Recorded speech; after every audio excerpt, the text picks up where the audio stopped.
নতুন স্বাধীন বাংলাদেশে আওয়ামী ফ্যাসিবাদের প্রেতাত্মা শেখ হাসিনা বিদায় নিলেও ফ্যাসিবাদের দোসররা যে এখনো ঘাটতি মেরে আমাদের গণতান্ত্রিক অধিকারকে হরণ করছে। আজকে গোপালগঞ্জে জুলাই যোদ্ধা এনসিপির সমাবেশে হামলা করে তারা সেই কথাই প্রমাণ করেছে। বাংলাদেশ জামাত ইসলামের পক্ষ থেকে তরুণ ছাত্রদের সংগঠন ফ্যাসিবাদ বিরোধী জনতার তরুণদের একটি কাফেলা এই জুলাই যোদ্ধা এনসিপির মিছিলে সমাবেশে যারা হামলা করলো, দিনের বেলায় প্রকাশ্যে প্রশাসনের উপস্থিতিতে কি করে এটা করতে পারলো, প্রশাসনকে তার জবাব দিতে হবে। এই প্রশাসন হচ্ছে অন্তর্বর্তীকালীন সরকার। জনগণের জান মালের নিরাপত্তার জন্য ফ্যাসিবাদ মুক্ত একটি বাংলাদেশে নিরপেক্ষ প্রশাসন বলে আমরা মনে করি। অথচ দিনের বেলা একটি ঘোষিত পদযাত্রা সমাবেশ ভেঙে দিয়ে, মঞ্চ ভেঙে আগুন দিয়ে কিভাবে তারা পারলো, এখনো তাদেরকে গোপালগঞ্জে এনসিপির নেতাদের কেন অবরুদ্ধ রাখা হয়েছে? তাদেরকে, দোষীদেরকে গ্রেফতার করে আইনের আওতায় আনতে হবে। আমরা জামাত ইসলামীর পক্ষ থেকে ফ্যাসিবাদ বিরোধী সংগ্রামে গণতান্ত্রিক সকল শক্তির উপরে ফ্যাসিবাদীদের যে কোনো হামলার বিপক্ষে আমরা রুখে দাঁড়াবো।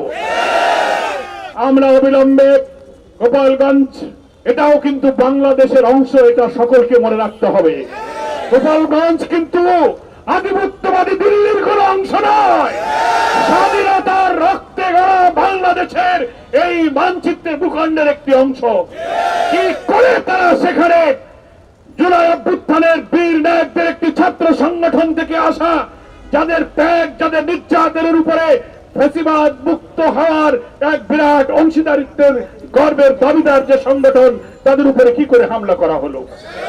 আমরা অবিলম্বে সরকার, স্বরাষ্ট্রমন্ত্রী, পুলিশ প্রশাসন, সরকারের আইন শৃঙ্খলা এবং মানুষের নিরাপত্তায় নিয়োজিত সকল সংস্থার কাছে দাবি করব, গোপালগঞ্জে যে ঘটনা হয়েছে এটা একটি অশনি সংকেত।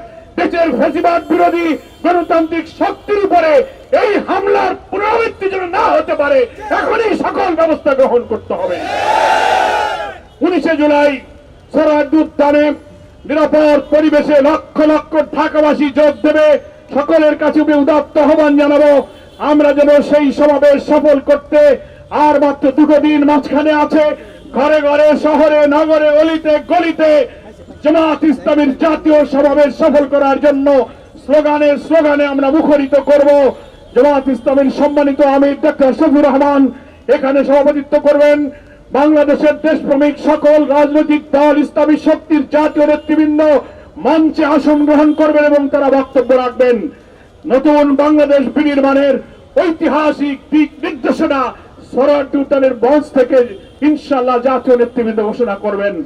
আমাদের সকলকে আমাদের সঙ্গে থেকে আমরা এখন মানুষের কাছে কাছে এই জনসভার প্রচার কাজে অংশগ্রহণ করব।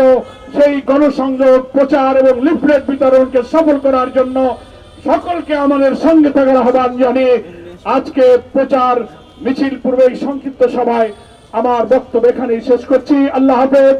বাংলাদেশ জিন্দাবাদ, বাংলাদেশ জামাত ইসলামী জিন্দাবাদ। 19 জুলাইয়ের জাতীয় সমাবেশ সফল হোক।